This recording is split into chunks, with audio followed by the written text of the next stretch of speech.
Hello, welcome to Singletrack World. I'm Hannah. This is Benji. Oh. And we are going to talk today about tubeless and living with tubeless and some of the things that you might need for tubeless and some of the things Benji thinks you don't need. Or things that have been proven to be useful over many years of being without inner tubes. Okay. Which is what tubeless means. That's the tube we're getting rid of. So you're not a fan of spending money generally, are you? So this is going to be quite frugal advice, I think. You could look at it as frugal, or you can look at it as ecological. Oh, okay. Reusing what we have. Right. And also sealant is quite expensive. Well, it feels expensive because it's not very interesting to buy, is it? So it's not like you get a big retail buzz off behind sealant. So it's good to just buy it once a year. If you sniff it, maybe. Yeah. And use it, because you should be able to reuse it. The best stuff, I mean, some of the poor stuff goes off and you can't use it when you come to open your Tyre. Jumping ahead. Yeah. People out there are still using inner tubes and don't don't know what you're talking about. The point is, it might be cheaper than inner tubes. Oh, okay, right. That's a long way to get around.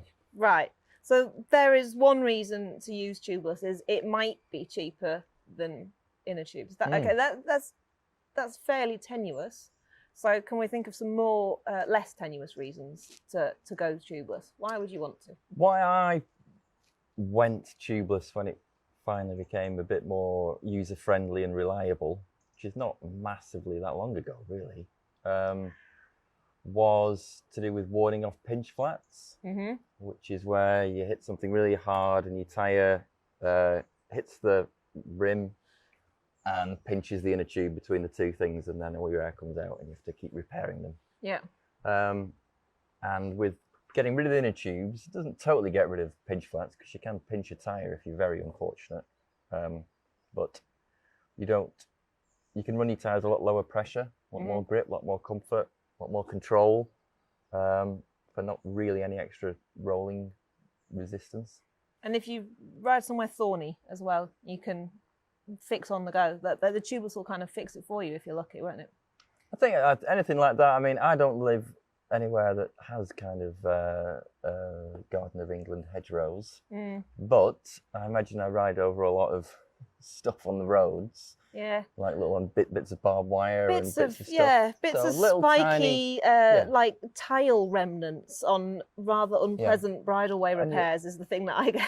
Yeah, and you don't notice them at the time, but when you come to take your tyre, change tyres or something, you can have a look inside your tyre and you look at all the things it has repaired, take a close look. So it does do things that you don't even realise it does, which is that kind of stabby puncture. But for most of all, it was to stop pinch flats, I think, is the best argument to do it. Now, when I bought my first mountain bike, tubeless ready rims were they were at the upgrade end of things. If you bought the factory spec bike or whatever, you got tubeless ready rims, and then the lower specs weren't tubeless ready. These days, pretty much all half decent mountain bikes are going to have tubeless ready rims, aren't they? Very unusual to find them without. Yeah, I mean, the only thing that your bike might not come with, even if it comes taped or comes with where the holes are covered up inside via either they've welded a thing over the top or they've taped it over in this instance. Yeah. They might not come with tubeless valves. Yeah. So quite often they don't come set up tubeless, do they? Because they can't ship them or whatever with the sealant, because the sealant does degrade over time and dry out. So if they put it all in the factory, then it can also sit in the shop. I think there's whatever. A couple of brands attempted it, didn't they? And I think because the tyres can go down on the long boat from wherever. So you get your bike all covered in ooze. Not great, particularly on disc brakes and things. So yeah, as I said, this rim here has been taped. Yep. So you might need some tubeless tape. Yeah. The tape is there to stop the air. If the tape wasn't there, you'd be able to see the spoke holes. Yeah. The air would just rush out through the spoke nipples.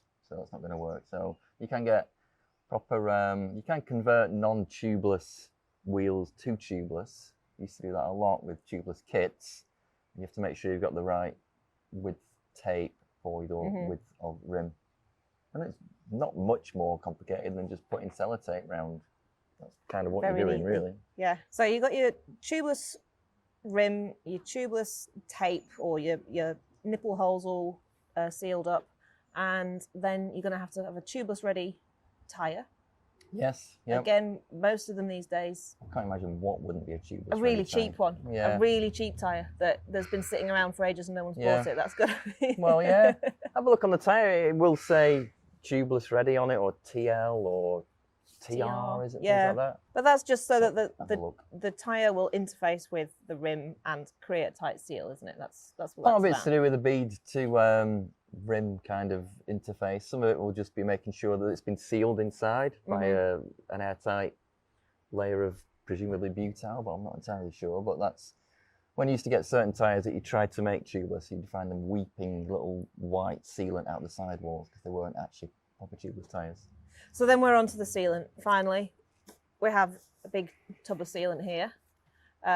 You get lots of different sorts of sealant. This one is a bit unusual. It's cafe latex from Feta Mariposa. Okay, yeah. This one actually foams while it's inside. So instead of like centrifugal force just holding it around the edge of the tyre as you spin, it makes it foam inside. So the idea being that if you do get a little hole, it's going to find it wherever it is because it's foaming away. And I think the big USP of that would be when setting them up, because when if you put like certainly like stiff downhill or chunky tyres onto a rim that are just sitting obstinately in the rim bed and not wanting to move or go up and meet the rim to form that seal, it can be a real hard work to try to get the system to seal up. So this is a bit like the old school technique of getting fairy liquid bubbles and covering the whole wheel in fairy liquid, just to put a tiny bit of airproofing around the whole system, and it helps stop the air come out. So that's if you're having trouble with, or you don't want to have trouble with, setting up your tyres, that's a very good sealant to get. And then and it looks a bit like coffee crammer, doesn't it, as well? Because it's that slightly pale brown. I think that's one of them. Do they still call it cafe or something? Cafe latex. Cafe latex. Yeah. So don't drink it. No. And then they all tend to have some kind of little particly thing in there, don't they? Now, this one has, I think, now is it micro or macro particles that it has? Good question. Which one's smaller? Don't Which know. one is smaller? Whichever is smaller is what this one has. Right. Macro, the scientist behind the camera is speaking. Macro small. So this one has macro particles. Okay. We can probably assume that these ones that are still stuck to this rim tape are micro particles. These are like, there's like a bit of glitter on there, yeah. That's probably from some old, is it PTs that had might that? be PTs that had glitter in it. There was a few that had glitter in. Yeah. And so the thing with the micro particles is that they can potentially clog your valves a bit. Yes. Whereas this is supposed to not do that because they're the holes, the platelety things are small enough that they shouldn't do that. I think we've kind of generally moved towards these smaller little particle platelet things that scab up and form the seal whenever you're setting up a tyre or get a gash in it. Because we think if anything's bigger than like a thorn hole, I think people have resigned themselves to the fact that rather than having really fat platelets that mess up your valves, I'll just have a way of repairing my tubeless tyre. We'll come to that in a moment. It's not a perfect system, but it's certainly a more perfect system than the inner tubes used to be. So some other factors then with sealant to bear in mind. We've got the size of the holes that it purports to fix. They all have a temperature range as well, don't they? So yes, but I wouldn't know what that would be. Well, I think it's probably not too relevant unless you live somewhere really, really hot, or you do a lot of like fat bike riding in the snow in Finland or something. I did a bike. Is it? Yeah. They still do that? So temperature range, and then they also have a shelf life in the bottle once you've opened them. Yep. But they have a shelf life in the tyre as well, don't they? And some of them are like you should refresh it every 3 months. Some you should refresh every 6. I think that's what I've noticed when I've gambled with getting cheaper ones is you go into your tyres to either because they're losing air all of a sudden, or you want to change tyres and you want to reuse the sealant. It's kind of the sealant in there is split into kind of like a thinny. Yeah, so there's some horrible curds and some nasty looking whey, and it's like oily, clear liquid stuff, and it can't be used again. Yeah. Whereas I've had good results with cafe latex and the classic stands where you can use it wouldn't say forever, because you lose some every time you do a changeover, but I've never had to willingly tip some decent sealant away. And so Stans is known for eventually becoming a Stans monster as well, isn't it? It kind of, eventually, it'll kind of turn into like a dried out glob. Some do, yeah. I mean, it's more, I think if you've got a tyre that's got a persistent leak in it, it likes to permanently reseal that hole, and it kind of jumbles into one like coral kind of thing. So yeah. I've not seen one for a while, but that might just be my good fortune or misfortune, because they're always quite fascinating to look at. Yeah. Yeah, send us your pictures of your Stans monsters. We'd like that. So I think with Tubeless, probably the most thing that puts people off, and people who will remember it from Tubeless version 1.0, which was like 10 years ago, was it was such a pain to set up, and if it went wrong on a ride, you were ridiculed by everyone else who had inner tubes. Some just wouldn't form a seal. So you put the tyre totally on the rim, there's some sealant in there, and you're trying to blow up with a track pump, and the air doesn't, just as fast as you're putting it in, it's just going coming out of the gap. Or it seals and then it explodes and then covers you and the room and everything with sealant, and then you wish that you'd videoed it. Yeah. And you can't hear. I think we get less of an issue with that now we've gone to wider rims as well. Right. I think something about just the room and the way that tyres aren't so forced out of shape on a wider rim. I think it's easier to, counterintuitively maybe, it seems to be easier to set up tubeless on wider rims than narrow ones. Okay. So before we'll come back to the pumping up, the setting in them up. is a different way of to talk about, because there's people who will put a tyre on apart from a tiny bit, pour some in, and then put the rest of the tyre on. That's all right way of doing it. I generally put the tyre completely on. I would take my valve. Oh, you go for the injection version. Yeah, and I would always take the valve out, because it just feels like I've had so many years of, I'll be ready, I'll just do it with a track pump and I'll leave the core in, and then you end up spending an hour of your life and just doing what you should have done in the first place. So do it properly. It's not like it's that hard, is it? But it's quite tempting to not take the core out and put it in via the tyre. But so usually that's in the rim like that. That would have that 100 ml of sealant in it. That is a particular, there's one on there as well. You see that? Yeah. Good systems come with the correct size tube.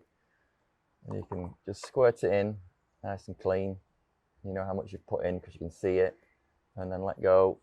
And then you put that down. So your sealant's in your tyre now, and then you put your track pump. Doesn't have to be a tubeless specific one. I mean, a lot of the time, once you get to know your system, you might just be able to do it with a normal track pump. So you don't have to go for one of these, what is that, 100 quid or something like that? They're not cheap, are they? They are good. If you start from scratch, get one. But if you've got a track pump already, so that's on your rim. That goes on there. And removing that core just gives you a much bigger hole. So the air is going to fly in as fast as it can and push the tyre sidewalls to the edges of the inside of the rim, and that will seal up the system. And then if you're worrying about when that comes off or comes out, so when you take it off, just put your finger over it and then get that. Don't leave that out of arm's reach. That's very annoying if you do that. So leave it within arm's reach, and then if you just say, right, it's going to be okay, don't panic, just screw it in, do it casually, stops. So don't do anything in a rush with the tubeless, because it will just go wrong. Take your time, and then that's in there. Zen tubeless, okay. Nice. Well, see, now I prefer the put the sealant in before you've put the tyre completely on method. Yep. Pop the tyre on, and then I like to use the charger version of the pump for added mild peril. So you charge it up, and then you pump it up, and then you sort of do that, and then step back a little bit and run away, and then you hope that it doesn't explode. And it goes pop, pop, pop, doesn't it? Like 5 times, pop, pop, pop. I mean, for the sake of undoing that, how hard is it to pump up one of these to 160? It's much more hard than just taking that out. Yeah. So do that. Okay. Save your efforts. Pumping these up, as well as just feeling, it's all right getting it to like 100, and then getting it to like that 160 is like, it just feels like something's going to explode, doesn't it? It does, yeah. But you can need use a bit them. of excitement in my life, though. Well, yeah. I used to have one of these. I still do these. Uh-huh. Give a big shout out for these people because they were unsung miniature heroes in UK mountain biking. Airshot people. It's not a fire extinguisher. This has the added benefit of really feeling like something that you shouldn't be doing as well. This is an IED, really. So that is, I don't know how much they are now. This cost me £59.99 apparently, and it's paid itself back loads of times. So you pump that up using a track pump up to the 160. You don't have to. This is just if you've got a real problem tyre or rim that's not happening, often with new tyres that are just a bit, don't like to behave themselves. Put them up to 160. Again, use the converter for this. Take the core out. With that, these are great. You can get those in whenever. Good set of tubeless valves will come with them. Go to a bike shop, they'll probably give you one because they'll be. Little valve I wouldn't say they probably will do because everyone says that about bike shops. Oh, just go in with some biscuits. No, you're taking the mick. Go and buy something and see if you. Oh, by the way, have you got one of those? I need one. And that's all right. Or you can have your house keys on a multi-tool that has pliers. Anyway, so that's got the valve out again. That goes in there, and that fires in 160 psi of whatever literage of air that is, and that always works. Yeah. So that's the thing. That's why I like the that's big pretty blasters. much that, though, isn't it? Yeah, absolutely. But that's why I like these. I don't use that very often work. these days. Since I've learnt the true way of removing valve cores, I just do it with a track pump. Okay. And then once I pump them up to beyond the pressure that you actually want to ride your tyres at, so pump them up to 40. Yeah. Give them a bit of a spin. Go for a ride around your road, and bang, bang, ding, ding, ding, shake them in the air if you want, or stuff like that, and then go and check them later on when you're back in the wherever you keep. Make sure that they're evenly sealed all the way around. Yes, as well. There's a little. It's like a little line on your tyre. Yeah, a little tide mark, isn't there? There's a little. Yeah. A millimetre above the rim, you see a little line. Also, you can spin them as well. And if you're doing that, it's probably because it's not seated. Yeah. Properly. So that we've got set up. Good. We've put our valves in. We've gone for a ride, and then we've got a puncture. So.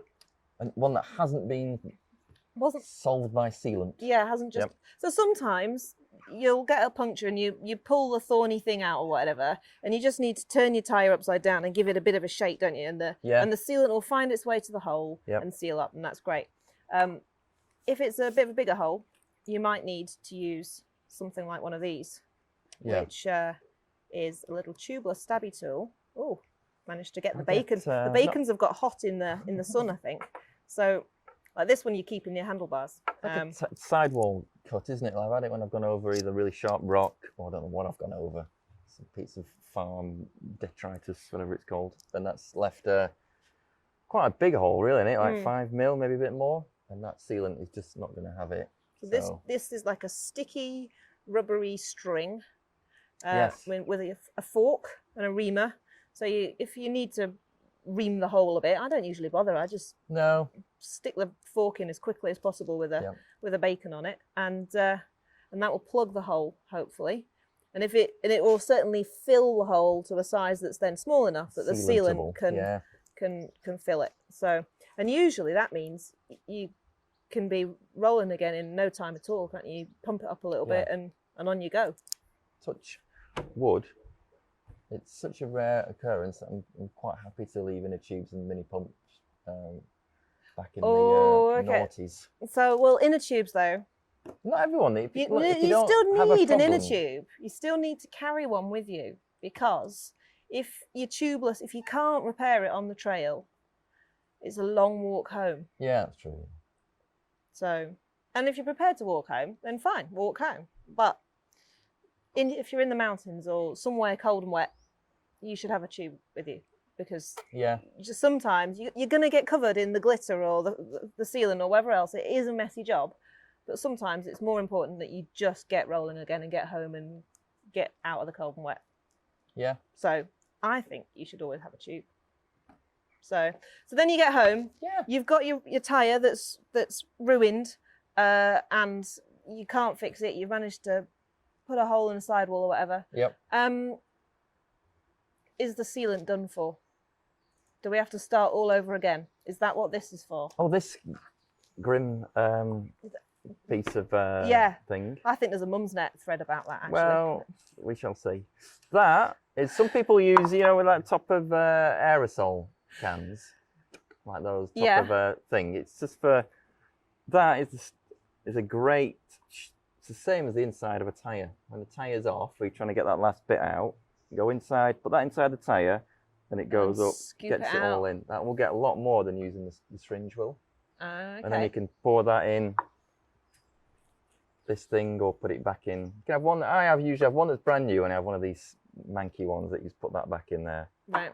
And then it's good, keep it in there for a bit. Good make-believe, good acting there, Benji. Yeah. So that, you can use an aerosol lid, which is like a famed YouTube hack, but they're just a bit flimsy and a bit rubbish. I get my hands around that, and as I've got loads of these flipping things around because of kids and things. So there we go. That's what that's for. Hot tip. So scoop it out. So because I find this problem with tyres, like sometimes I want to change tyres. Yeah. Like maybe it's winter and summer or something, and should I hose the tyre out afterwards, or should I let it all dry out, the remains of the sealant? Getting it out with a syringe, or just trying to tip it out of the bead, which is just a disaster for all your footwear and anything.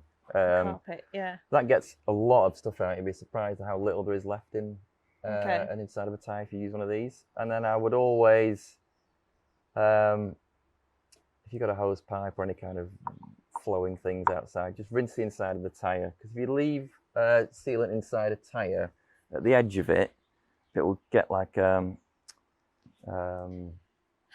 it just won't form a seal doesn't again. It gets all kind of like sealanty, stubbly stuff, doesn't it? Yeah, and then you can either spend ages kind of taking the old sealant off the bead for it to get to work again, and that's kind of satisfying, but not when you've got to go for a ride in 1 hour's time. Yeah.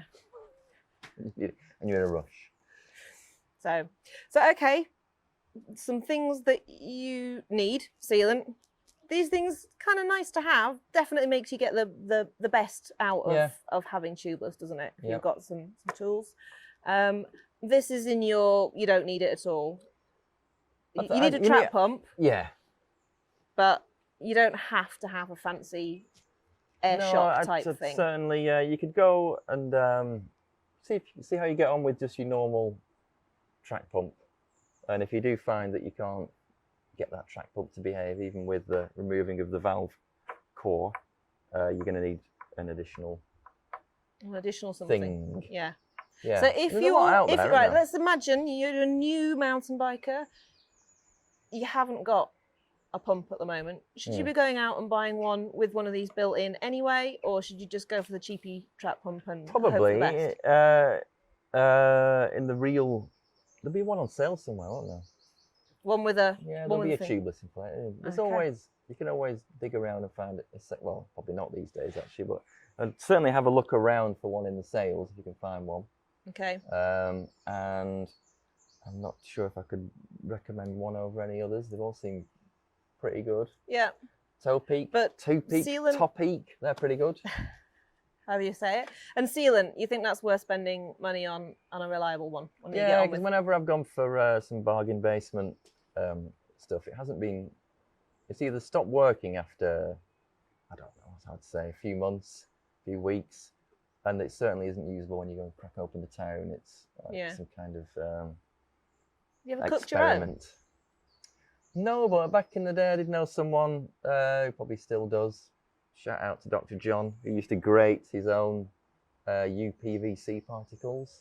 You know, like drain pipe stuff. Yeah. Used to shave that in too, and that made sense to me. It doesn't make any sense to me. Okay, that's another video for the future. I don't think we need to do that. Sealant. Let's not do that. Let's just buy this stuff. Better than it used to be. Okay. Thanks for listening to Benji's views on tubeless. And if you've got any questions or you have any particular problem, drop them in the comments. Yeah. That's what they say, isn't it? And click the bell. Slide into no, I don't know. No, don't slide into his DMs. No. I don't notice them. Really. Okay. Thanks for being with us today. See you again soon.